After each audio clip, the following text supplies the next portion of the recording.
Hello बच्चों। हमारा question है a block of mass 2 kg is kept on the floor.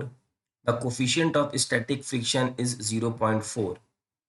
If a force of F is equal to 2.5 Newton is applied on the block as shown in the figure, the frictional force between the block and the floor will be.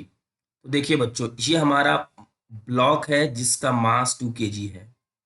नीचे की तरफ एक force लगेगा 2g, ऊपर की तरफ एक लगेगा फोर्स नॉर्मल, और इस तरफ फोर्स लगाया जा रहा है 2.5 न्यूटन, और पीछे की तरफ एक फोर्स लगेगा जिसे हम फ्रिक्शनल फोर्स कहते हैं।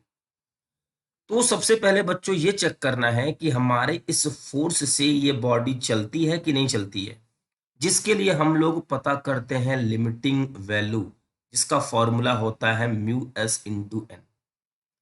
तो बच्चों म्यू एस की वैल्यू गिवन है हमारे पास 0.4 और एन है हमारा mg के इक्वल। 0.4 मास है 2 और जी है 10, ये आ जाएगा 8 न्यूटन। मतलब बच्चों इसका क्या है, इसको अगर आप फील करना चाहेंगे तो ये ब्लॉक जो अप्लाइड फोर्स है 8 न्यूटन तक ये मूव नहीं करेगा, और यहाँ पे जो हमारा अप्लाइड फोर्स है वो छोटा है, लेस देन है फ्रिक्शनल फोर्स है, जिसकी वजह से बॉडी क्या होगी, रेस्ट पे रहेगी। और फ्रिक्शनल फोर्स किसके इक्वल होगा, 2.5 न्यूटन के।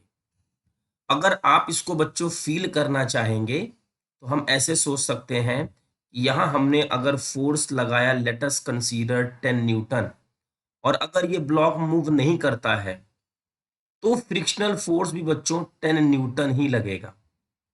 हमने आगे फोर्स लगाया है, मान लीजिए 20 न्यूटन, ये ब्लॉक मूव नहीं करता है तो फ्रिक्शनल फोर्स भी 20 न्यूटन। मतलब अगर ब्लॉक मूव नहीं करता है तो जितना हमने फोर्स लगाया है उतना ही फ्रिक्शनल फोर्स काउंटर कर देता है।